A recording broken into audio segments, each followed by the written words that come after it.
lost a whole lot of weight, figured out that I could do a lot more than I thought I could, had a bit of a physiological, mental, emotional, sociological awakening, got fascinated with bodies and humans and potential and thinking and choosing and behaving, started working in gyms, didn't really know what I wanted to do, but I was fascinated with all of that stuff, started working in gyms.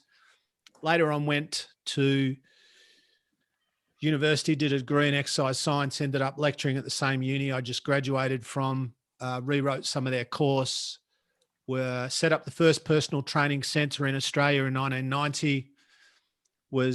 I don't know if I was the first, but definitely one of the first 2 or 3 trainers in Australia in 1985, 86, before I set up my facility working out of public gyms. I personally, not my team, but I personally did over 50,000 PT sessions from 85 up to about maybe 2015. So maybe 30 years of that. I still train a couple of people who have got big issues, a couple of friends who have got big challenges. I owned 4 PT centers. One of them was the biggest PT center facility in the Southern Hemisphere, 10,000 square feet in Brighton. I employed 500 trainers, or had 500 trainers work for me as consultants or employees. When we were at our busiest in Brighton, we were doing 1,600 appointments a week of PT, most of them hours, believe it or not. So 80,000 sessions a year. Worked at St Kilda Footy Club, Nissan Motorsport, Melbourne Phoenix, Melbourne Vixens, trained over 50 Olympians, written a bunch of books, written 9 books, 7 of them published. What else? Media, telly, radio, all that shit. But the thing that I'm really fascinated with, and it's all this stuff has always been for me around human performance from a physical, mental, emotional, social, and depending on where you sit with this spiritual perspective. So started as an exercise scientist. I'm doing at the moment, I'm doing a PhD in neuropsychology. I'm in my 2nd year. So I'm studying full time in my doctorate and I'm working full time. So that's a busy life. I've always been interested in what we can do when we have a go. I've always been interested in how some people can do amazing shit with not very much going for them, not great resources, not great potential, not great support, not great background or education, but nonetheless, they seem to do amazing stuff. They seem to produce exceptional results despite the mediocrity from which they come. That's always interested me. And it's conversely interested me that people who have a lot of talent, a lot of resource and a lot of support and a lot of education and a lot of what seems to be the right things in the success pie underachieve, fail, fuck up, and seem to constantly do that. And there's no judgment in any of this. There's just me as a coach, me as a trainer, me as an exercise scientist, me as an observer of human behavior. This is just what fascinates me. And this is just observation, experience. And so I realized very early into my career that helping people change their body, I'm going to give you what I think you'll get some stuff today that some you'll already know, some will reinforce, and some you'll go, I like the way he explains that. And I also want to tell you, I started working as a gym instructor, by the way, in 82.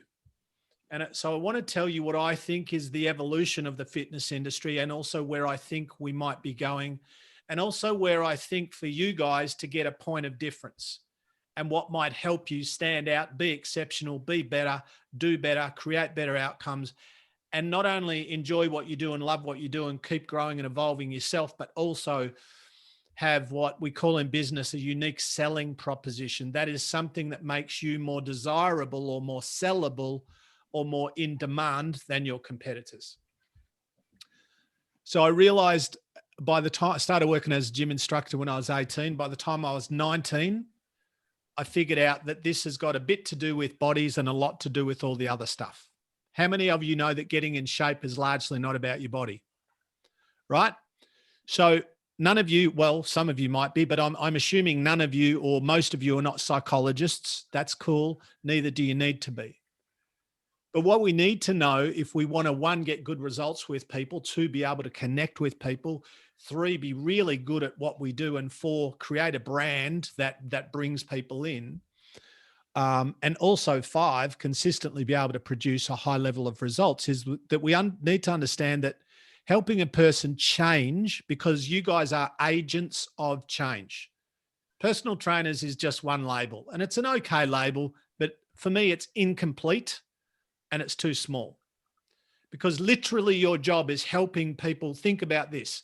Your job is literally helping people change their thinking, their habits, their behaviors, their nutrition sometimes, their exercise program or their exercise habits, their lifestyle, their physiology, psychology, emotion, and their outcomes. And then by extension of all of that, think about this, their reality. So when all that other shit, all that preceding shit is different, then their literal life experience or the reality that they inhabit, remember, reality is internal, environment is external, but reality is in here, then the reality is different. So the mistake that I think a lot of trainers make is they're really good with bodies and shit with humans. Great at physiology, shit at the rest. So they go, oh, I understand nutrition, biomechanics, movement, progressive overload, energy systems, micros, macros. Big deal. You can Google that shit. Can you teach? Can you coach? Can you inspire? Can you connect? Do people have a great experience with you? Do you get results? Do people want to come back? What makes you better than you were a year ago, way better than you were 2 years ago? What are you doing to consciously develop skill, knowledge, awareness, efficiency? What are you doing? Because if you are not consciously and constantly improving, you are going backwards. I'm 57 and every day I'm studying. Every day. I study for my PhD. I do 6 hours a day, rock bottom, 6 hours. And for other shit, I do an hour. And I'm 57 and I'm reasonably successful. Why do I do that? Because it matters that I keep, well, to me, it matters. It's one of my values. One of my values is learning. Show me if one of your values is learning. Show me. Show me if one of your values is personal growth and development, right? So you're not going to fucking accidentally end up awesome, right? You don't do a course and go, boom, that's me. You do that if you're a dickhead. That's what everyone else does. So I want you to think about, how does Abby, how does Sammy, how does Dion, how does Cass, how does Sharon, how does Christabel, how does Tiffany, how do I keep growing, learning, evolving, upskilling? How do I keep developing so that I'm great at what I do, that I'm creating an impact that I want to create with people, so that people are inspired and educated by me, and also so that I am walking the talk, that I am a role model, I am a teacher. All of you guys are so much more than trainers if you want to be. There are far too many personal trainers that are limiting themselves because they don't understand the capacity and the potential of the role that they fill. Now, before anyone goes, but Craig, I'm not a dietitian, I agree. But Craig, I'm not a psychologist, I agree. But guess what? You don't need a fucking PhD in nutrition to go, hey, Brian, don't eat Cocoa Pops for breakfast, you dickhead, right? You don't need to go to uni for that. Neither do you need to, be a genius to say sitting on the couch and feeling sorry for yourself is not optimal either. And yes, it's, there are multi-dimensions around that, but we can still speak with people about their thinking and their nutrition and their lifestyle. We can talk with people about these things without specifically prescribing some kind of intervention. I'm now doing a PhD in psychology, but I literally have been speaking about human behavior, thinking, metacognition. If you don't know what that is, write that down. Meta, M-E-T-A, cognition. Metacognition is thinking about thinking. I've been talking about this for 30 years and I'm not a psychologist. But guess what? Nobody goes, you shouldn't talk about this. Because you don't need a degree in psychology to talk about psychology. You don't need to be a mechanic to talk about engines, right? And of course, we need to be careful about where we go with people. But what we're doing when we're in a moment with a client is we're not in a moment with a body. We're not in a moment with a hamstring or a quad.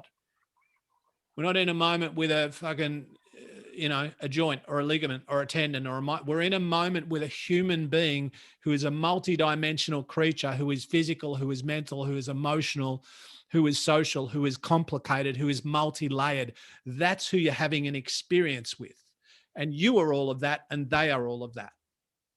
So that's where we need to meet people, not at a body level, at a being human level. Does this make sense? So you need to figure out this. I'm going to tell you what I think you need to do, and then discard what you think's bullshit, apply what you think is good. Is it all right if I just tell you what I think is a good idea? Thank you. I think all trainers, one, we don't want cookie cutters. I don't want you mimicking someone else.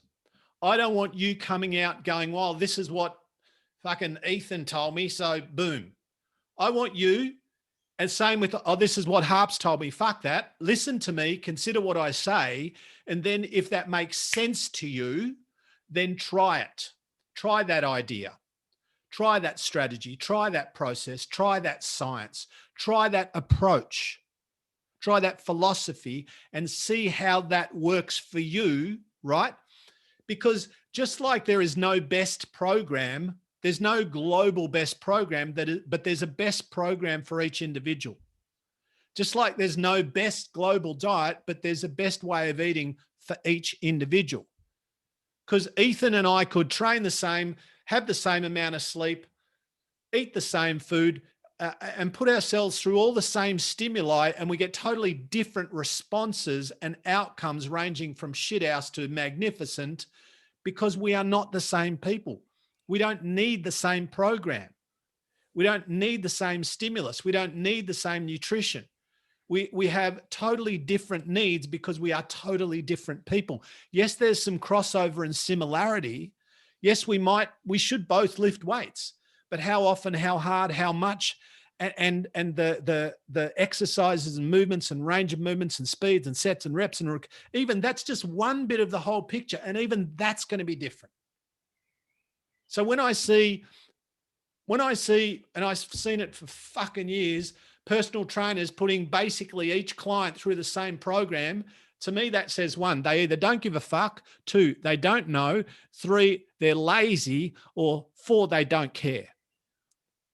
Because being a trainer is about prescribing something that will revolutionize somebody's habits, behaviors, and life. It's not about, here we go, Sally, jump on the bike for the fucking millionth time. That's laziness. If I said, how many of you want to be amazing and outstanding? You're all going to go, me. Well, telling Sally to get on the bike for the 1,000th time ain't it. That's you being comfortable. That's you in Groundhog Day. And I know that I'm going to say some stuff today that will make some of you uncomfortable. But here's the truth. Sometimes, and I don't know you, so clearly there's no individual judgment, because I'm talking about myself as much as you. Sometimes in order to grow and learn and evolve, we need to own up to our own bullshit. We need to go, you know what? I've dropped the ball a bit. Or you know what? I'm lazy a bit. Or you know what? I don't know enough about that. I need to go learn about that. See, when I was 26, I owned my own gym.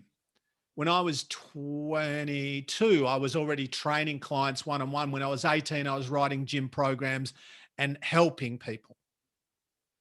But I can tell you, from when I started working in gyms till I was probably about 35, in some ways, I was full of shit because I personally was teaching things to people that I wasn't doing. I was always telling people to stretch, but I never stretched. I was always talking to people about how to eat optimally, but I didn't eat optimally.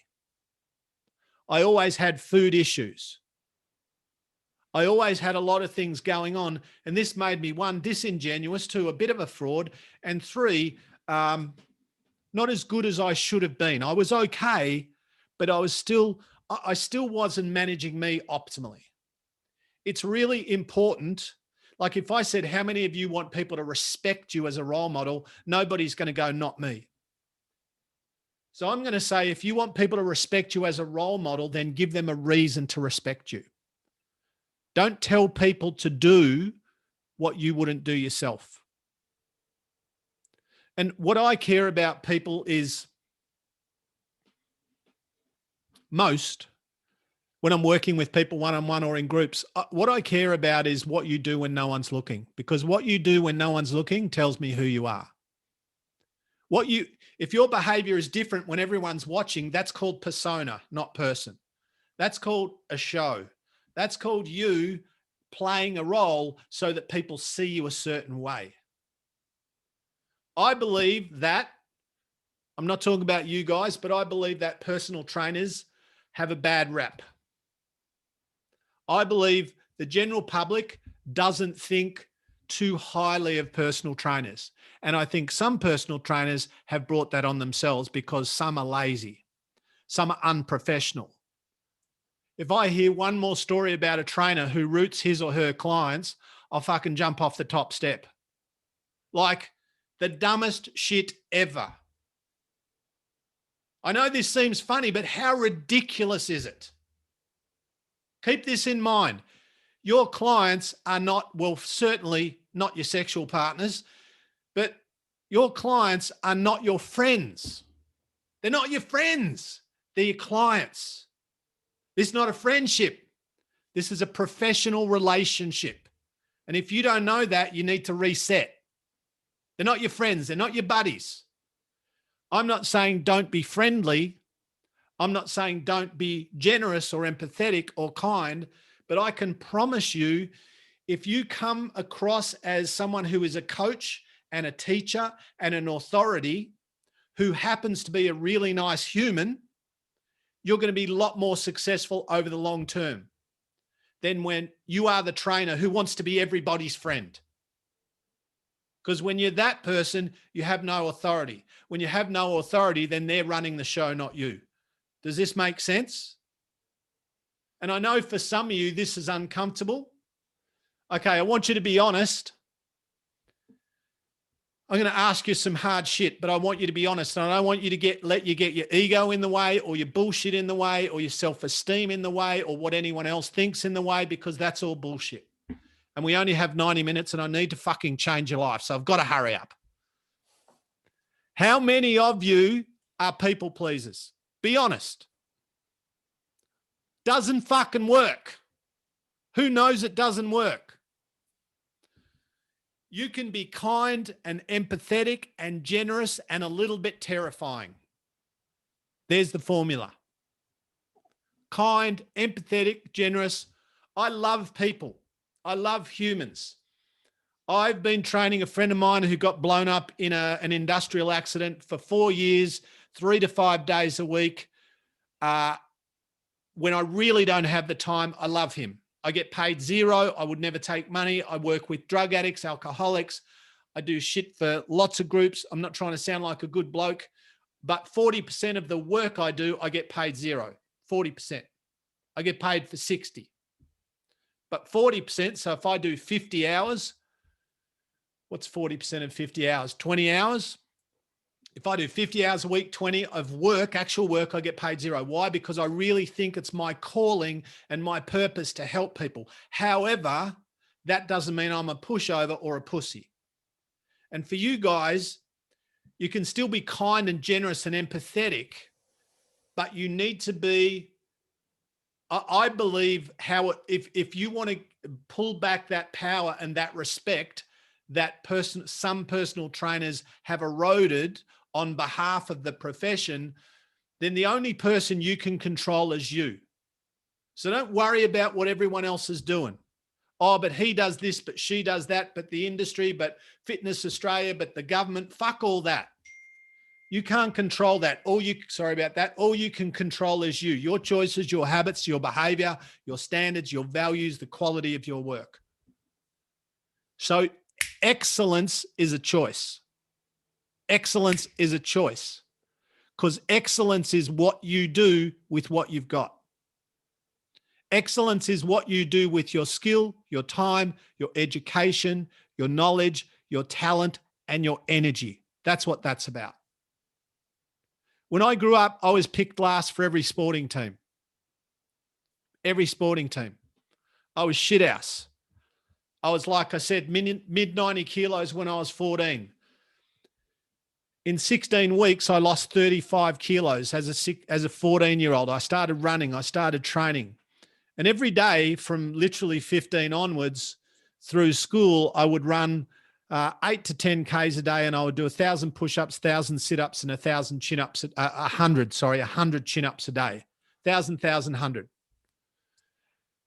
And I ended up being one of the best athletes in the school, not because I was gifted, not because I had great genetics, not because I was talented, not because I had great support, not because I had great resources, but because I worked harder than everyone in the school. I'm not looking for accolades. I'm not bragging. I'm just literally talking about what happens when someone who is mediocre does exceptional. Like if I said to you, how many of you want to produce exceptional outcomes? I think most, if not all of you would say, I do.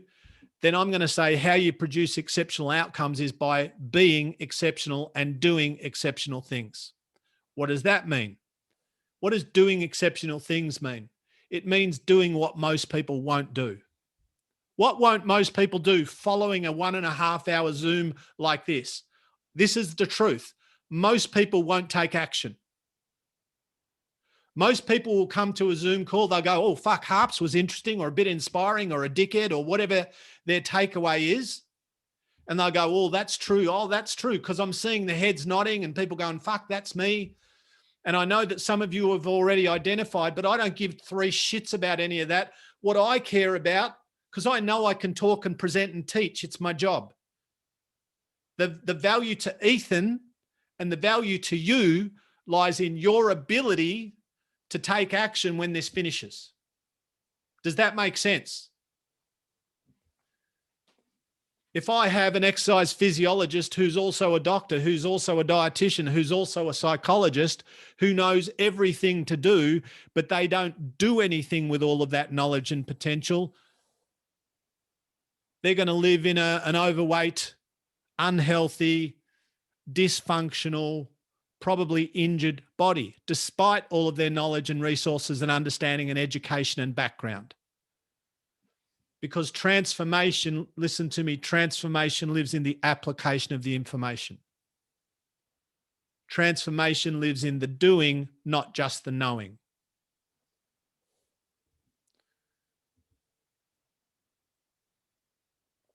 So you guys are trainers, and believe it or not, like people think that, no, I mean, I actually think personal training is a privilege. I think personal training is a fucking great career. And I think you guys, if you do it the right way, you can create an amazing existence that ticks lots of boxes, not just financial, but emotional and personal growth and mental satisfaction, you know, contentment, all of those things, enjoyment, fun.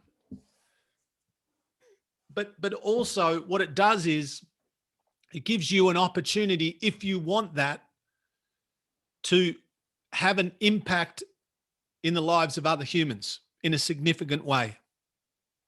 That's all I want to do. That's my calling, or my purpose is to help people to get the most out of themselves.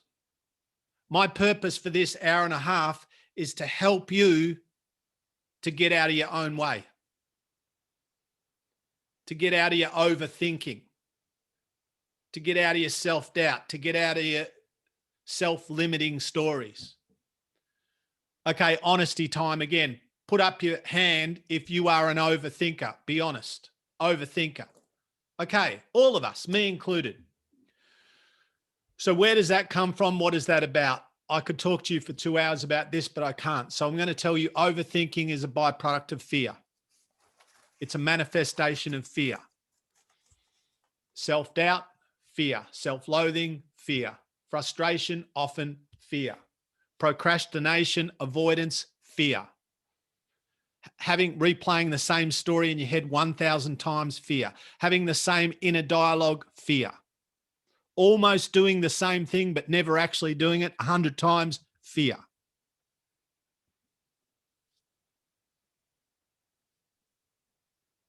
There is a really strong correlation between your willingness to face your fears.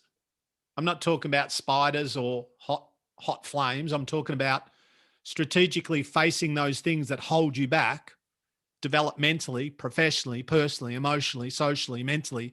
There's a really strong correlation between your willingness to step into the discomfort and how successful you'll be.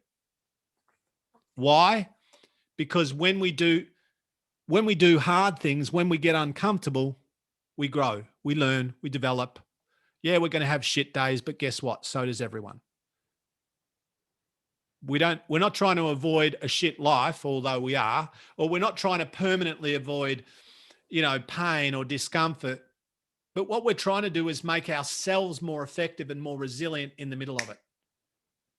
I want you to think about this as a trainer, as a fitness professional, as a coach, as a teacher, as a mentor, as a role model. You're all of those things. What is my philosophy? What is my philosophy?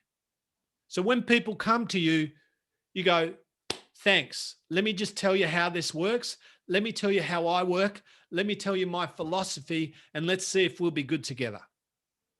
Because when you do that with integrity, you are going to have people with you for years, if need be, if you want that. So I would say to people, and I was saying this 30 years ago, I'd say a couple of things. I'd say, all right, I don't want to work with you unless you're really, really, really ready to do the work, like the work. And some of the stuff that you need to do, you don't want to do. And some of the stuff that you need to do won't be fun, quick, easy, painless, or sexy. Also, it's going to take a while. Also, I'm a coach. I'm not your best friend. I'm going to look after you. We're going to get on great. I'm going to connect with you. I'm going to support and encourage you, but I'm not your bestie. We're not doing coffee on Tuesdays and Thursdays. It's not what I do. I'm a coach. I'm a teacher. I'm a mentor. As soon as you say that, people go, fuck, this is what I need. Do you know how many women said to me, thank God for you. I've had 3 trainers before. They all tried to get me in bed. Like, imagine when your unique selling proposition is not trying to bang someone. Like, and I'm not even being funny. How ridiculous is that the bar is so low that these morons are trying to root their clients, right? That me, what makes me better is just being a professional. I don't mean to be distasteful there, but that's literally been my experience. So I would share with people my philosophy. I'd go, cool. So I believe that getting in shape is largely not about your body. They'd go, what do you mean? I'd say, well, your body is largely the byproduct of your behavior, which is largely the byproduct of your choices, which is largely the byproduct of your thinking. And they'd go, oh. And I would always challenge people on their thinking. I'd say, be honest with me. What's your biggest challenge? Oh, they'd say, food. I'd go, name one, what's in the top 3 that's really tough for you? They'd go, cake. And I'd go, and this is just an example. I go, have you ever accidentally eaten cake? And they look at me and go, what? I go, have you accidentally eaten it? They go, well, no. I go, oh, right.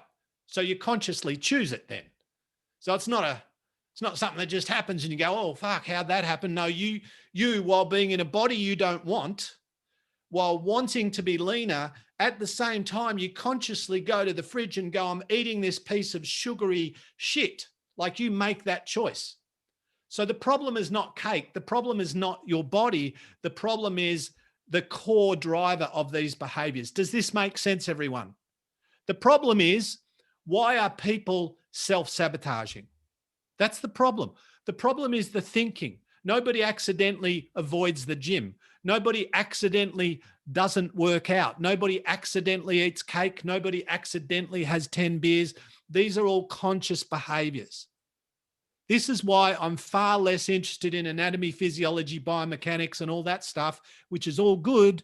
And I'm way more interested in thinking. I'm way more interested in stories. I'm way more interested in the drivers of behavior. And this is where your interest should be, I believe.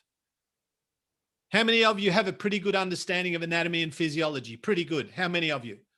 Cool. How many of you need to understand more about what makes people tick? Right? This is going to make you a great coach. People used to say to me all the time, I've never had anyone who talks to me like you. I fucking love it. And I go, good. Because I desperately want to help you change. But I'm not going to be trainer number 32. Like this is the last time, right? So we need to create a relationship and a framework and a strategy based on mutual agreement and honesty and authenticity, and you need to execute. You do your work and I'll do mine. Is that a deal? And they'd say yes. And I would say to them, if you don't get in shape, it won't be my fault. And that seems like a cop-out, right? And I'd go, well, listen, think about this, everyone. I'd go, well, how many hours are there in a week? The answer is 168. And I'd say, all right, you're with me for 2. You're not with me for 166 hours. What do you think really matters, the 2 or the 166? Oh, well, of course, the 166. So all you're doing really twice a week or 3 times a week or whatever it is you're touching base with your coach. But Craig Harper is not the solution. Craig Harper is not the answer. Just like none of you guys are the answer. And if you think you're the answer, you're deluded as well. All you are is a resource that might help people change. All you are is a facilitator, a supporter, a coach. Doesn't mean that you're not important. You're very important. But what you need to do is you need to put the responsibility on the client.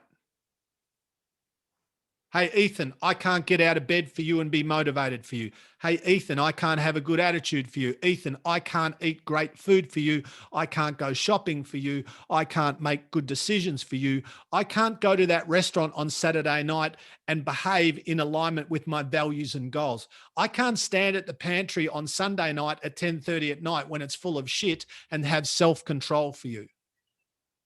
These are all the things that matter. So these are the conversations I'm having with Ethan.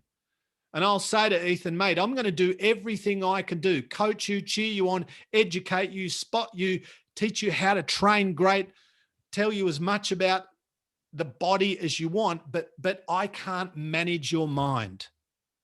And your mind is the driving force. Your mind is the platform for all of your behaviors. And the biggest mistake that trainers make and fitness professionals broadly is that they think that changing the body is about the body. The body is the consequence. The body matters, of course, anatomy, physiology, nutrition, genetic disposition. It all matters. Of course it does. But it's not what determines failure or success.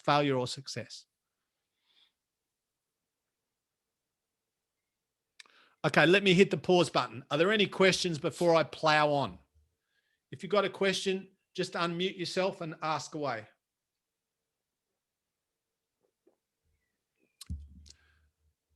Does this, give me a thumbs up. Don't just be nice. Don't just be nice. If it makes sense and it resonates, give me a thumbs up. Thank God for that. I've got shit self-esteem. Thanks. Craig, I got a question. So you were talking before about, you have your good days and your bad days and you got to get on with that. I guess what are some probably coping mechanisms with, times when you have a pretty bad failure or things haven't quite gone your way, just to sort of get back up and going again? So do you mean for you, Mitch? Or do you mean for the clients or for yourself? Personal. Yeah. Yeah. I mean, in general, so having bad days and fucking up and feeling shit, that's called being human.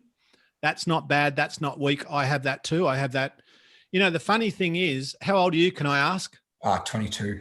My socks are 22, you fucker. All right. So what that means is you're going to wake up in a minute and be 32. And all that self-esteem bullshit, the self-doubt, all that, it'll still be there. Guess why? Because you're human, right? I did 3 years on Channel 10 on national television every day, or not every day, every week, talking 250,000 people, blah, blah, blah. I was on probably about 150 times. And every time I felt like a fraud. I felt uncomfortable. I felt like I shouldn't be there, and so on. And most of the time it was pretty good. Sometimes I felt like I fucked up. But the challenge for you is that it's interesting. It's an interesting question, because resilience is about what you can do under pressure. So when you feel shit or things aren't going great, that's when it matters most, right? Yep. So, you know, when we look at high performance, and today's session is about high performance is largely about your ability to keep doing what's required when you don't feel like it, when it's not comfortable, or when you're flat. So I always say to people, and this is really crucial, right? And we'll speak to motivation. I'll just write myself a note here. I always say to people, I don't care what you do when you're motivated, because everyone's a champion when they're motivated. I care how effective and proactive and productive you can be when you're not motivated. Does that make sense? Because not being motivated and feeling like shit is an inevitability of the human experience, right? I had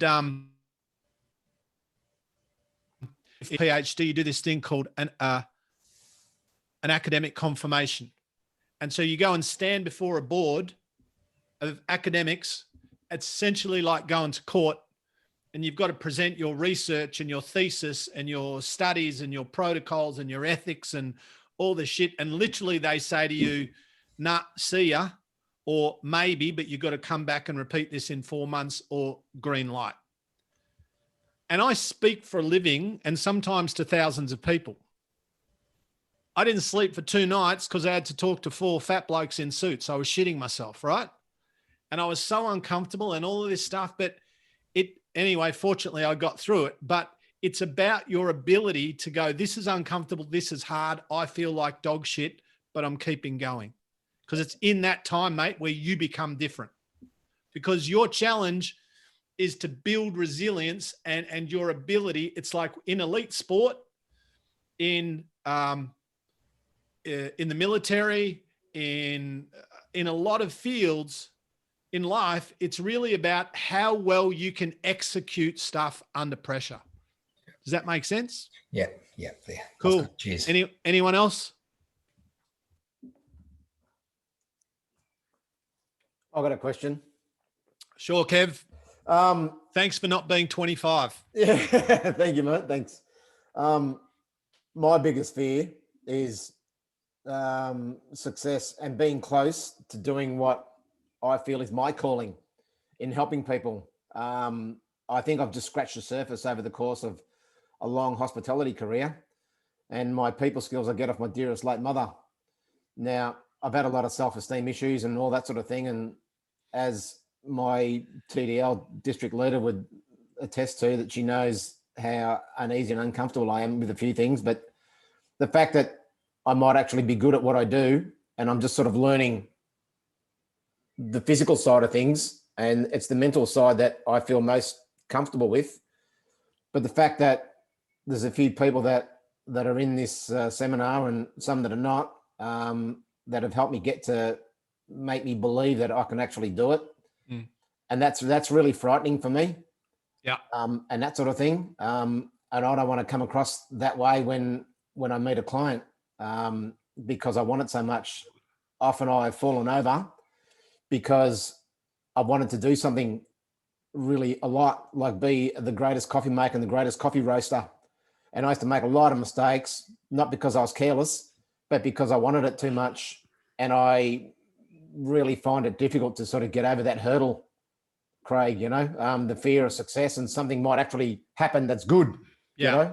Even at this stage of my journey of my time on earth, You know, I'm actually learning something new, and I feel like Benjamin Button, like I'm getting younger. How old are you? 55. Yeah, awesome. You look great. One, you look Thank you. great, 55. Thank you. But Thank you. also, no, but you do. But also, mate, so there's a bunch of things I want to talk about out of that. And if this doesn't relate directly to you, the rest of you, it will relate to people that you work with. So pay attention anyway. So there's really interesting psychology around aging. And one of my favorite sayings is by a guy called William Burke. And he says, we don't stop playing because we grow old. We grow old because we stop playing. Right. And, you know, the thing is that, of course, there's a natural biological deterioration in age. But what we get to do when we understand the body and the mind, and we understand the nervous system and the endocrine system and the muscular system and the various systems of the body, and we understand how adaptation works, and we understand cellular health, and you're learning all of this and you'll get better at it.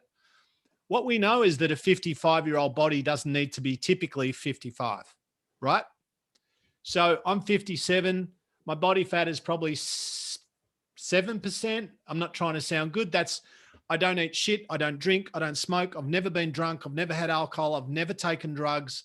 This is not bullshit. And the reason I do all of that is because I can't get another body. I can't get another brain. I can't get another mind. So I recognized early, I don't have great potential.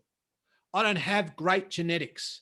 I'm not like some of my mates that are super gifted. I'm not that person. So I recognized early, I need to fucking maximize everything. So that fear that you have of being successful, that probably will stay, but it will diminish. So for you, one of the challenges, there's a few things that matter. One is getting your knowledge, all of your nuts and bolts, anatomy, physiology, biomechanics, movement, all that shit, nutrition, all the science. Get your science up as much as you can, but don't pressure yourself, right? And when someone asks you something you're not sure of, just go, I don't know. I'll find out. I'll get back to you. I spent half my life going, I don't know. Like people would rather bullshit people than be humble. I get asked, this is a question I get because I don't know, I'm a bit deep and philosophical. I get asked once a week on average, what do you think happens when we die? I go, fucked if I know. How would I know?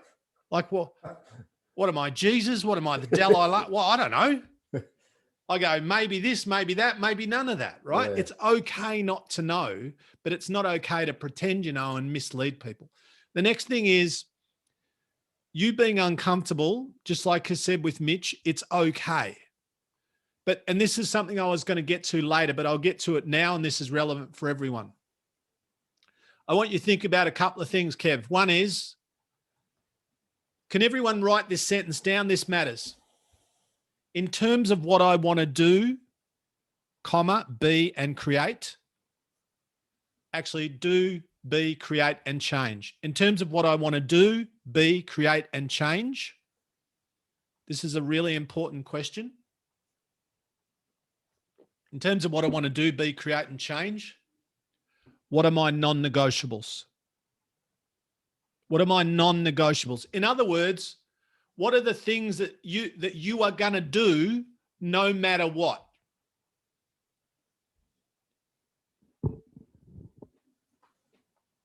So, Kev, what are your non-negotiables? So you don't need to tell me now. Think about that. The next thing is this. I remember when I was 19, I was working with this guy in a gym who was a multi-millionaire back then, which was lots of money back then. He owned a bunch of companies, and I wasn't training him because that was pre my training career. That was 1982. That was forever ago, but I started a couple of years later. But I was working, so I was essentially training him, coaching him. And he said to me one day, "You feel like a fraud around me, don't you?" He was quite smart. And I go, "I just feel silly. Like you're this 50-year-old successful dude. I'm a kid. I'm like a fucking 19-year-old with big biceps and the IQ of a fucking wombat. And I'm telling you what to do, right?" And he's like, "But with this shit, you're the teacher. You're smart." He goes, you know, you get this. And I did. I really got it. I had very natural understanding and I'd been educated a bit and all that. But he goes, okay, so this was him coaching me. Start to talk like someone who's in charge. Even if you feel like a bit of he goes, when you say to me, Gary, his name was, when you go, Gary, get over there, do this, get that. I'll be there in a second. Warm up, adjust the seat, take your drink with you. I'll be there. As soon as you start talking like that, he goes, fuck, I'm in, right? If you speak with authority and respect and kindness, people will respect you. And that feeling of fraudulence will diminish. And that feeling of, oh, what if I fuck it up? And if you fuck it up, that's okay. But you don't want to be Kev, the awesome human, but Kev, the compromised trainer. You can be a great person and you cannot, like I said, you can be kind, compassionate, empathetic, and a little bit scary. Lots of people are a bit scared of me and it amuses me because I don't think anyone needs to be. But I'm fucking passionate about helping people, and let's be real and let's be raw and let's be authentic and let's cut through all the bullshit and let's get to what matters. And what matters is, are you doing the fucking work? And the answer for most people is no. Are you just talking about it or are you executing? And mate, you're going to have peaks and troughs and you're going to fuck up with clients and you're going to get great results with clients. But just be honest with people. Just go, I'm figuring this out, but also you can still speak with authority. What I want you to do is this, what I want. I still coach some very high profile people. And sometimes I feel like, I'm not talking about training, I'm talking about mindset. Sometimes I'm sitting with someone and I go, it feels weird that this way more high profile, way more successful, way wealthier person is sitting on the edge of their seat listening to me. I still feel like not good enough. So it doesn't go away. But what I want, this is my last bit on this. So what I want you to know is that feeling of not being good enough or unworthy, that can coexist with the knowledge that, yes, I can do this, right? I know that I can do this, what I'm doing now, because I've done it a million times. I don't assume everyone will like me or everyone will resonate. I don't assume that. And every time I work like this or I speak to a group like you, I'm fully present for the 90 and I'm fully committed to this group at this moment in time. And I'm in that space with you. But I go in quite confident, not because I think I'm brilliant, but because I've got a track record of doing this stuff. But at the same time, is there an always present feeling for me that I could fuck up or someone won't like me, or what if I get found out? That never really goes away. And even with highly successful people, high profile people, some of the highest profile, amazing people that I work with are the most insecure. So you're in a very big club, mate. Thanks, man. Thanks. All right, let's plow on, everyone. So did you want to talk, Sharon? Oh, I just wanted to say one quick thing. It's very similar to Kevin. For me, I'm so glad you brought that up, Kevin, because for me, it's no worries. The people that are close to me or the people that I'm with in the gym. I've actually, just to let you know, I've just gotten into this being a PT and I've just completed my course very recently. So I'm very new. I haven't even got a client yet. So I'm actually just started. Super excited, but I'm worried about what other people probably think of me. You know what I mean? Like they're like, oh, Sharon's doing that. I don't know. That's when I saw you, I went, what the fuck is she doing here? That was my first thought. Oh, really? I'm kidding, Sharon. Oh. Azza, for God's sake. All right, listen to okay. Oh my God. Okay, listen to me. Goodness gracious me, Sharon. You are just as worthy and as anyone, including me, to be training people, right? Why shouldn't you train people? But here's the thing. Listen to me.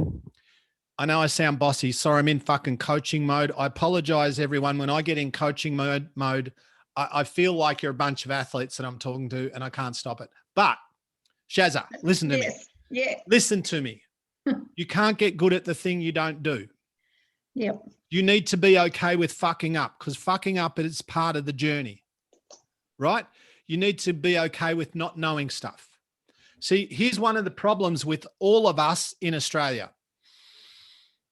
We are, for the most part, addicted to comfort, certainty, familiarity, predictability, all the things that for you now, right now, don't exist. Because what you're stepping into is unknown, uncertain, unfamiliar, and uncomfortable. Am I right? Yes. Right. And all of those things are awesome. You know why? Yeah. Because they make you grow. Yeah. Now imagine a person who goes to the gym, Sharon, and they always lift, they go in and they're strong and they lift that. They do curls with that, tricep extensions with that. They do leg curls, leg extensions. They squat with that. They're doing the movements. They're biomechanically, everything's good. Form's good, technique's good. They're wearing all the right shit. They've got a good attitude. They're turning up 3 days a week. They're spending an hour, but they're not working against resistance because they're lifting fuck all. Will they get stronger and better? Will they? No. No. How do you get strength? By working against resistance. How do you build resilience? By working against resistance. How do you develop skill and power and efficiency? By working against resistance. So when we transfer that physiological example to the emotional and the psychological world, what you're doing right now is you're working against the resistance. Does that make sense? Yes. So nobody expects you today to know everything or to be brilliant or highly skilled or talented in this space, right? Right. I was a complete fuckwit for the first year. I was slightly better for the second year. I spent the first 3 years of personal training literally making shit up because there was no personal training industry. There was no qualification. There were no courses. There's just this fucking ex-fat kid living in Hampton training people driving BMWs, making shit up, going, no, really, this is a career. And my parents going, oh, fuck, what have we done? Right? You'll be fine. Yeah.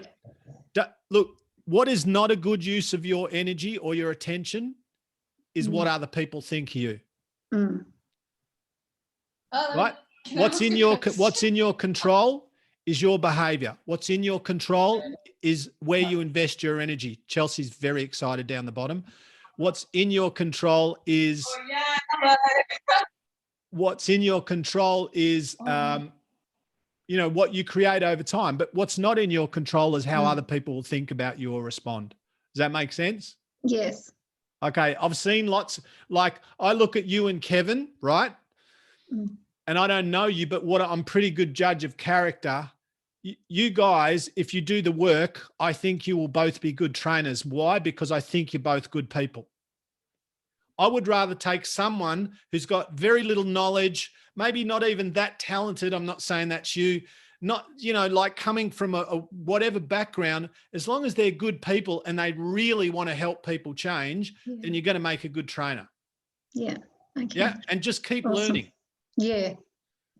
Yeah. All right. I feel like after the course, this is just the beginning. Yeah. Well, the course is just a key to the door. And that's one of the problems is people think, oh, I'm qualified. I know everything. No, you don't. You just start learning now. All right. Is there one more before I bang on? Yes, quickly. Yes, Chelsea. Okay, just for something that you mentioned a little while ago, how do you differentiate between someone who's having an unmotivated day and someone who's overworked, too tired, kind of injured, there's something like wrong with them, but they don't know what it is? Okay, so that if there's somebody, I mean, there's a lot of grayness here. And as I said before, we're not diagnosing and we're not prescribing. The only thing we prescribe is exercise.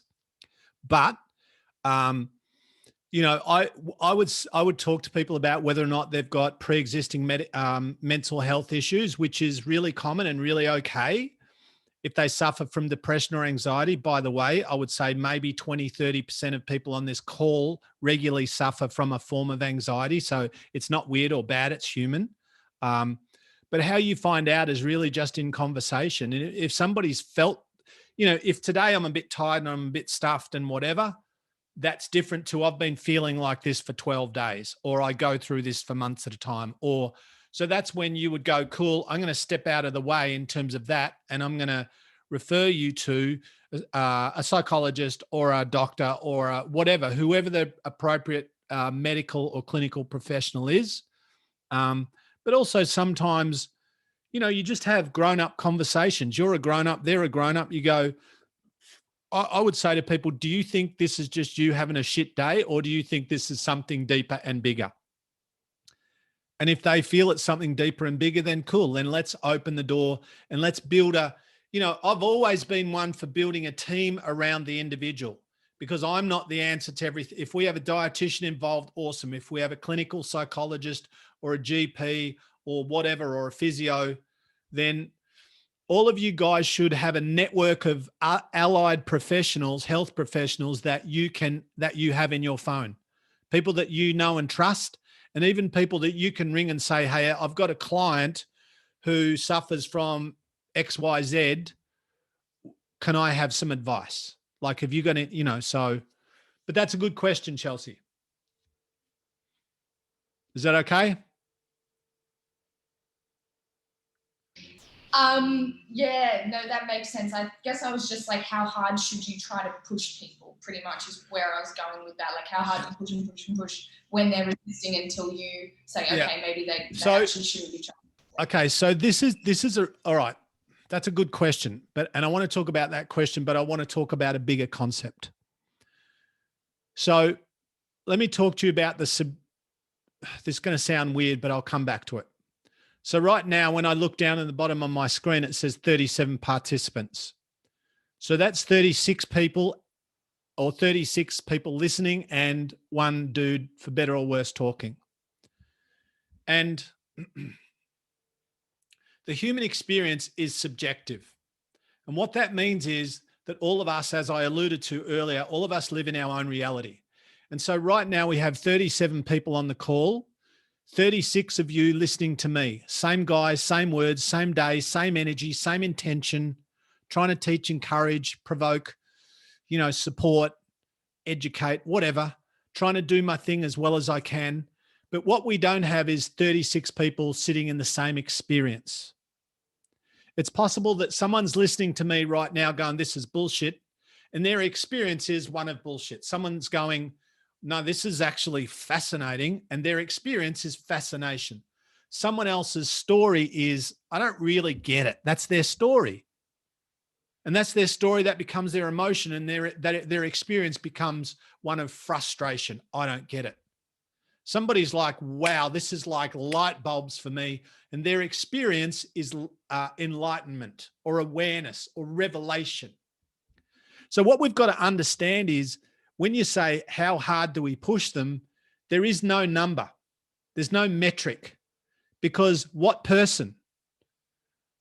What do you call hard? What's the scale we're using? What's the problem that they have?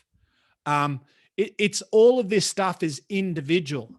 And this is why, yes, we need to understand science and metrics and measures, and we need to understand the fundamentals of, exercise programming and anatomy, physiology, all of those things. But you've got to remember that you're talking to a unique individual. So I know that I could say to Ethan, hey, listen, champ, you're being a fucking pussy. You came here, you said you wanted to get in shape, blah, blah, blah, blah, blah. And I go, mate, I care about you, but you're fucking around. You've got to lift your gut. And I give him a hammering, and he goes away, and his experience is he's inspired, and Harps gives a shit. And now he's on board and he's fired up, and now he starts producing. I do the same thing to Kev, who's brand new and doesn't have the miles on the clock. Kev has a fucking meltdown and stays in his bedroom till February, right? Even though I did the same thing the same way. So when we go, how hard do we push a person? That is really, well, firstly, we be wise, and we always err on the side of caution. But it's also important to recognize the individuality of that person in the moment. And that's why I can't say how hard, because it varies. It's like saying, is paleo good? You go, for who? Because some people it's awesome, some people it's shit. What do you think about CrossFit? Depends who for. How many hours sleep do you need? Who for? What day?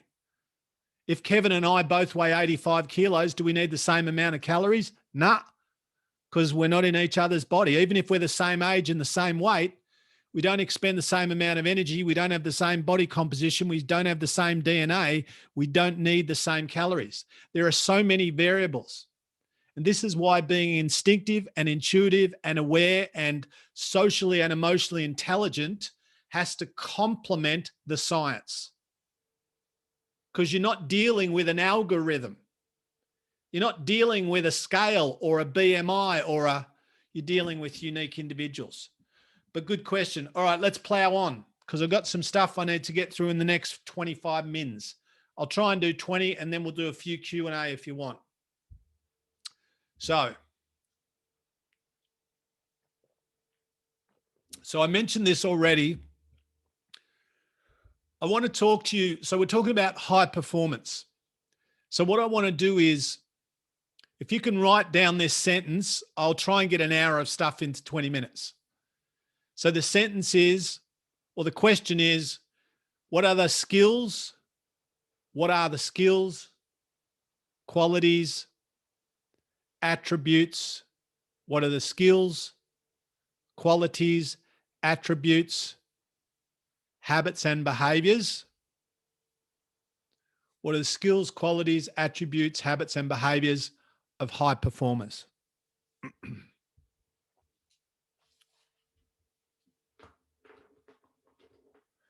So one is, and we've already spoken about it, so put it on your list. And that is, you can write this however you want. The ability to keep doing what works despite the lack of motivation. So in other words, no matter whether we're motivated, inspired, demotivated, flat, in the zone, out of the zone, on the whatever, we're still able to do what works.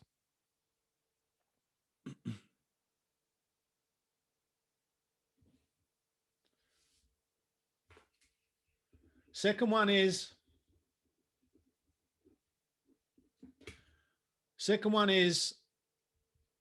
that, before you write this down, let me explain it to you.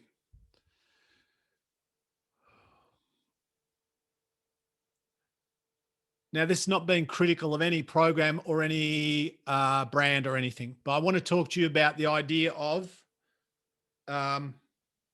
12, for example, 12-week body transformation programs. I get asked a lot about these. What do you think about these? Okay, so let's forget about what I think for the moment and let's have a look at the evidence. Let's have a look at the data. So my questions are, if 1,000 people go on a body transformation program for 84 days, how many of the people that lose a significant amount of weight? Well, firstly, how many, if 1,000 people go on, let's go with 100 people go on, how many will finish the 84 days? I don't have an absolute number, but my experience is maybe 70, maybe. And that's very high compared to somebody just starting by themselves. 70%, which is not bad. And of those people, how many will lose weight and change their body composition? Quite a few, which is, for most people, that's their objective. Look, feel, function better. Then my next question is, how many of those 70 people that do change their body a bit or a lot will maintain that indefinitely? And the answer is almost nobody. So then my question is, and by the way, this is not a criticism of 12-week programs. This is an exploration into the psychology of change. Remember, I said earlier, you guys are agents of change. If we were face to face and we had more time, we'd go back and forth and I'd ask you and we'd go around, but we don't. So I'm gonna give you the snapshot. So here's what happens. Somebody does a 12-week intervention or a 12-week program. So in their mind, they're already stopping in 12 weeks. You with me? So step one is they're going, this is not my new normal. This is my new part-time. This is me doing something for a while and then I'm going to stop the something. So the psychology is already flawed, and the psychology is the driver of the behavior or the choices and the behavior and the outcomes. So when participant 32 is 6 weeks into the program, he or she is going, wow, only 6 weeks to go. When they're 8 weeks in there, he or she is going, wow, only 4 weeks to go. And everyone's going, oh, mate, you're killing it. You look great. Here's my before and after. Here's my week 7, my week 8, and fucking oath, yeah. And then they get to week 12 and they're like, boom. And then they celebrate with pizza and beer. In fact, almost 90% of the time, I would say people go out, get shit-faced and eat heaps of shit because they celebrate what they just did. And the moment that they do that, they open a door that they should have left closed because now they're racing back to where they came from. So the problem is temporary thinking produces temporary behavior, produces temporary results. So what they did was they changed their behavior temporarily. They changed their lifestyle, their food, their exercise protocol temporarily. But what they didn't do was they didn't change their normal operating system. They didn't change their default setting. So I guess this one could be that people have a default setting or a set of habits which reflect their goals and their values. So when people say to me, I started training with weights at 14, that was 43 years ago. So when people say to me, how do you stay motivated? How do you stay motivated to work out all the time? The answer is, I don't. How do you stay motivated to not drink or eat well or do all the things that you do? The answer is I don't stay motivated because all of these things for me are hardwired habits. These things are hardwired into my subconscious. These things are part of my normal operating system. So I don't need discipline or self-control or willpower or inspiration to not have a beer or not eat cake or to go and work out. I don't need it because it's who I am. Does this make sense, everyone? So what we're trying to do is, so for you guys personally, perhaps, and also and by the way, and this is fitness psychology, health psychology 101. And by the way, teaching people this won't change them necessarily, but it might open a door. So what we're trying to do is help people understand how long-term change works. What we know is that most people that start, stop. Most people that lose weight, regain it. Most people that do a program, drop the program at some stage. Most people that do, if they last 6, 8 or 12 weeks or whatever it is, most people who lose the weight regain it. There's no physiological need to regain it. There's no genetic need to regain it. But what happens is because they haven't changed their thinking, they haven't changed their default setting, they haven't changed the subconscious programming, they always default to normal. None of you need to get inspired to get up in the morning and have a shower because it's hardwired into your operating system.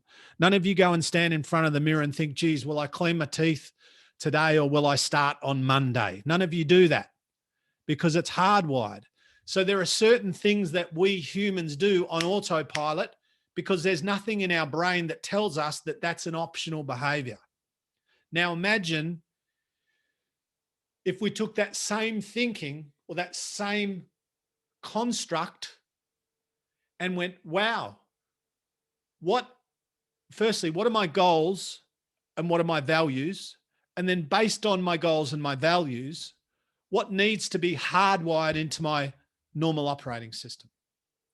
What needs to switch from the column that is the stuff that I do when I'm inspired to the stuff that I do without thinking? The stuff that I do on autopilot. Because if you have to rely on willpower or discipline or self-control or motivation, it's going to be agony. And it's not going to happen. But when that behavior that reflects that value, when that behavior that reflects that goal, when that behavior that reflects your truth or your purpose or your path, sounds deep, but it's true, when that behavior is hardwired into who you are and how you are, then it's different. Motivation's great when it's there, but it's unreliable. Motivation's great when it's there, but it's inconsistent. And this is why we are teaching people how to create an operating system for the rest of their life. We're not teaching them how to do curls. We're not teaching them micros. All that stuff's good. That's part of it. But what we're trying to help them do is to build an operating system for the rest of their life. Now, when you become that coach, when you become that guy or that girl that you're talking to people, not about the next 3 weeks of training, but the rest of their life, and you're talking about creating an operating system that is going to increase their health, mental, physical, emotional, and increase the quality of their life and their outcomes, they're going to go, fuck, where did you come from? You're not just some other chick or bloke talking about bloody bums and legs, dumbbells and kettlebells. Oh, I fucking love kettlebells. Who cares? Fucking who cares? Oh, no, I'm a big advocate for this or that. Are you though? How about prescribing what that individual needs rather than your personal preference, right? So number 3 is I want you to get clear about, think about what success means for you. For me, over the next 1, 2, 5 years, success would look like this. Not what do the people around you tell you, not what does society say, not what's the standard, but what for you matters. I feel really successful, not because I'm great or special or I make lots of money. I feel successful because I love my life. I love my job. Like right now doing this with you, there's no experience of work. I'm not sitting here going, oh, geez, I can't wait for this shit to be over. There's none of that going on. This is literally my job, and it's indistinguishable from my passion because my passion is my job. My passion is helping, is teaching, is coaching. And if I'm getting paid this much or this much or this much or this much, makes no difference to me from an experiential point of view. Yes, I've got to charge people a few dollars because I've got to pay bills and make shit happen and I've got to live. But, you know, and there's nothing wrong with making lots of money, by the way. But, okay, I'm going to share one big construct or one big thing with you before we finish. So my quick story is when I was 32, I had 5 businesses. I had 3 gyms, 100 staff. I had 2 other businesses, which were all in the health space, 5 standalone bricks and mortar businesses, 100 staff, making lots of money. All my businesses were in the black. I had a beach house still do on the peninsula. I don't mean that sound wanky, but had a nice house, had all this shit. And in the middle of all of my success, I was a mental, emotional, and physical wreck. In the middle of all of my success, I was anxious. I was flat. I was an overthinker. I didn't sleep. I was depressed a bit. I was eating shit. I was bullshitting people because I wasn't doing what I told them to do. And while the outside looking in, my life was pretty shiny and pretty amazing. I was writing for the Herald Sun. I'd written a book. I was writing, all this stuff. And intellectually, I knew what I was doing, but on a deeper level, nobody knew what was going on. So I want to suggest this to you. And this is, if all you remember from today is this, that's enough. So we humans live in 2 worlds, and we've kind of leaned into this a little bit without being clear about it. So we exist and operate in a physical 3-dimensional world. So job, coronavirus, cars, houses, weather, government, other humans, bills, education, media, social media, Zoom calls, Ethan, all the stuff, all the external stuff, not bad, just human. That's where life happens. But where we do most of our living is that internal world. So there's here where I do life, and then there's here where I live. I live in my thoughts and my ideas and my creativity. I live in my values and my beliefs. I live in my anxiety. I live in my joy. I live in my passion. I live in my faith. I live in my belief. I live in what is for me my truth. I live in my energy, in my excitement, in my spiritual path. That's where I live. That's where Craig lives. Craig's not a fucking brand or a business or a bank balance. Craig's not an academic title. That's just external shit. It's not bad, but it's not me. And so this is what I call the duality of the human experience. The duality of the human experience is understanding that you and everyone you interact with has those two parallel worlds that coexist in time and space. And that is, while somebody on the outside looking in might be cool and calm and competent and skilled and funny and happy, that's the show, but the internal world is chaos. The internal world is self-doubt, self-loathing, self-destruction, anxiety, overthinking, paranoia, fear, blah, blah, blah, sometimes. And so this is really, and this is where we open the door on not just working with a body, but working with a human, working with a person, working with the being, the multi-layered being that lives in the body that you see. Because even when you're looking at a person, you're kind of looking at a person. You're kind of looking at their body. But when you be still and when you pay attention, you start to see the person. Because the person doesn't live in their abs or their biceps or their body fat. The person lives in the energy that lives inside of all of that. And I know this is deep, but this is true. And when you start to understand this and you start to see people, not just bodies, and you start to work with people and not just bodies, then awesome stuff happens. And now you become that person. Now you're not just a person adjusting bike seats and handing over drink bottles and saying, what'd you eat on the weekend, Barb? That's all part of it. But you're also that person that's creating deep connections with people and helping them change their lives. And I think that really matters.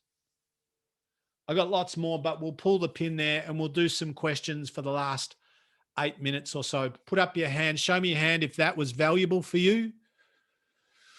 Thank goodness for that. I appreciate that. Again, ex-fat kid, low self-esteem, need all the encouragement I can get. By the way, before we go, the You Project is my podcast. It's free. It's a little bit awesome. Okay, it's a lot awesome.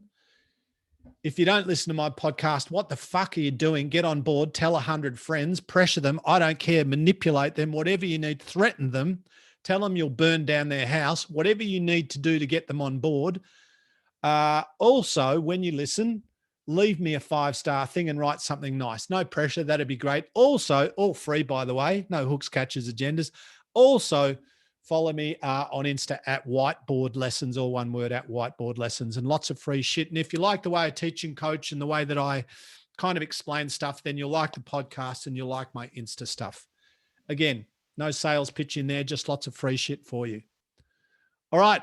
Ask me a question if you feel compelled. I got a question. Oh, come on, son. Fucking how many questions you got? Just one. I'll make it really, really short. Hey, mate, I'm taking the piss. That's all right. You're having a lend to me. In the few occasions that I've managed to scale a mountain, well, what was a mountain to me, I really, really struggled on the other side of that mountain, either coming down or how to start climbing another mountain. Is there another mountain? Should there be another mountain? Do I need to maintain that sort of intensity that I sort of reached to climb the mountain? I'll give you an example. Running the New York Marathon. I've never done anything of valuable that took any sort of mental strength ever in my life. And I did that mainly just to prove to myself that I could do it. But I really, really struggled after any of my runs that I do, that I've done, and I've done like many. Afterwards, I struggle. Have you ever heard, okay, I'm going to answer this not in a way that you thought, but one of the biggest challenges, let me hit the pause button. So 2 of the things that we do, Kev, which are silly, but we all do it, is we stress about the future that doesn't exist yet and may not exist in the way we think it will. And we stress about the past that we can't change. And we're shit house at being in the present. Like the only place you are ever going to live is in the present moment. Because living is a present tense verb. will live, future, have lived, past. So people go, but yeah, when next Wednesday comes, that's the future. No, when next Wednesday's here, it's not the future, it's now. So life is a never-ending series of now. But also what really matters, and this is important, is that self-esteem needs to come from within, not from without. So you're good enough, Kev, without running the marathon. It's good that you did. Well done. Amazing. It teaches you about yourself. But you running a marathon or not running a marathon doesn't mean you're better or worse. So it's for me, it's very much about not what am I achieving necessarily, but who am I becoming? And it's good to set goals, but it's also good to enjoy the journey because, you know, we have this destination, and the destination might be 50 sessions a week, or it might be the New York Marathon, or it might be $1 million, or it might be 7% body fat, or it might be, you know, an awesome partner, or whatever it is. They're all good things, or they can be good things. And it's good to have a focus, but you've got to remember that you're going to spend your entire life on the journey of moving to somewhere, aspiring to something, chasing a goal, all of that stuff. And you're not going to spend most of your time in the destination. You're going to, because when you get to the New York Marathon, or you get to that number of clients, or you get to that body composition number, or you get to that KPI, whatever it is, there's always going to be that now what? And that's the problem. We need to get out of that now what? We need to go right now is good. You know, here's the thing. Most of us on the call, I can't assume, but most of us on the call, if we look at the context of the rest of the world and a lot of people in the world, most of us are in a really good place. Not all of us, but most of us. And I'm constantly, like, I did a podcast recently. I think it might have been 299 with a guy called Dinesh Palipana. Now, just to put this in context, this guy did law. He did law, and then he finished law, and he went, I don't want to do law. I thought I did, but I don't. I think I'm better with humans. I want to be more compassionate. I want to be a doctor. He started studying medicine. He got halfway through medicine, had a car accident, became a quadriplegic. Spent 4.5 years rehabbing, got back a tiny bit of function in his hand. So he can't hold a pen like that and write. He's got a tiny bit of function, but he spends life in a wheelchair. Went back, finished medicine, became a doctor, started working in the emergency department of Gold Coast Hospital, started advocating for people with disabilities and people who were struggling and not being recognized. So went back to law as well. So now he's working as a full-time doctor and a lawyer part-time, advocating for people. And last week he got named Queensland's Australian of the Year, right? And you know, when I interview people like that, I go, fucking hell, my life is amazing. I have no problems. I have every reason to be grateful. I need to live my life with an attitude of gratitude. But what some of us do, I'm not suggesting this is you, Kev, but we tend to do this is we go, oh, I'll be good when I get that. I'll be better. I'll feel better when I'm there. But truthfully, most of us right now have just got a fucking amazing life and amazing blessings. Not all of us, granted. But Melissa's my PA, and I say to her, if I complain about my life, punch me in the face because I'm the problem. You know, and I think that peaks and troughs of, you know, I'm doing New York, but now what? That's being human. Wherever you are, New York Marathon, day at the gym, sitting on the couch, you need to be okay with who you are, not necessarily where you are. Does that make sense? Yep. Thank you very much. Pleasure. Anyone else? Probably got time for one more, guys, if anyone has. I've got a question. So you mentioned at the start, obviously, you know, we're coaches and whatnot. We're not here to make friends. How do you, like, if you've created those friendships with clients, how do you then switch it? Like, without them being like, what the fuck's happening? Like, what is she doing? Yeah. Because I've had clients, like I've been with Get Going for nearly a couple of years. So there's obviously those clients that I have created friendships with, but then it's like, you know, that light bulb moment, you're like, okay, cool, like making that switch. So how do you then do it? Yeah. So Megan, good question. So when people go, oh, you don't want us to be, I'm saying be friendly, be kind, like be you. Like obviously you're a friendly, kind person because you build relationships and rapport. What I'm saying is when the relationship is based on friendship, then all of a sudden you don't have a professional relationship. And personal training is a profession. And if people think you're their buddy, not their coach, not their trainer, then it can get really messy. Yeah. So for you over time, like you don't need to make some big announcement because it's going to be weird, right? Yeah. Hey, not my friend. You're just a fucking chick I train. Suck it up. Get on the bike. Start moving your legs. No, you can't do that. Although that would be funny and I would pay to watch that, right? Yeah. But all it means is you just over time. So what you have the opportunity to do is with every new client, like when I used to have clients, I'd go, cool, this is how I work, right? So if we're training at 7, I want you to be here at 6:45. Mm-hmm. Bring a drink bottle, bring a towel. This is how the payment works, blah, blah, blah. No, you know, I never twisted anyone's arm. I go, you can train with me for 1 session or 1,000 sessions. There's no pressure. There's no arm twisting. You don't have to, with me anyway. I'm not saying it's bad. My experience was though, the more I would try and sell people, the worse it was.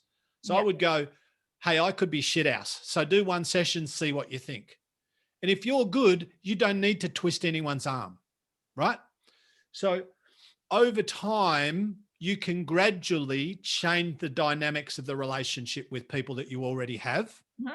Not walk in tomorrow and be a bitch.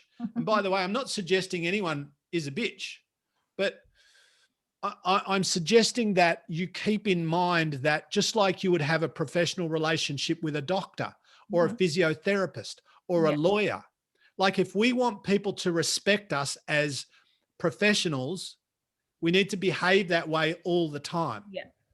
Not unfriendly, not in fact, the opposite. Yeah. You know, like people used to say, and I would fuck around and I'd be silly and all of that, but there was always a line. When people would ask me to do stuff or ask me out, or I'd say, no, I'm good, thanks. And I'd just say, look, I don't, you know, I like to keep it really clear. Like, I think you're ace, but we're not having dinner. Think you're ace, we're not having coffee, you know, or maybe if it was someone's birthday, maybe once a year, that's not going to kill anyone. But when you're in this habit of we hang out all the time and we catch up on the weekend and now we're besties, then you're kind of you're sending a message to the world that, you know, it's a little bit blurry, I think. And that, look, this is just my opinion, but I've just watched, because I've been around so many trainers for so long, I've just seen the consequence of trainers who try to be everybody's friend. It doesn't work. Yeah. You can't please everyone. Sure can't. Over to you, big boss. Thanks, Craig. That was amazing. Let's give Craig a big round of applause. Should have taken the microphones off so it was a bit more impactful. But that was awesome. I personally listened to Craig's podcast as well. So if you know he isn't just messing with you, it is free first and foremost, but it's also fantastic. When we finish up today, guys, I'll post all of the relevant links for Craig if you guys want to explore that a little bit further on Workplace, as well as the recording will be put on Workplace. But just a big thank you to Craig and a big thank you for you guys to all coming down or online, and we'll see you next time then. Thanks, guys. Appreciate you. Be Thank good. you. Thank you. Thanks very much. Love your guts. Love your Thanks, collective gutses. bye.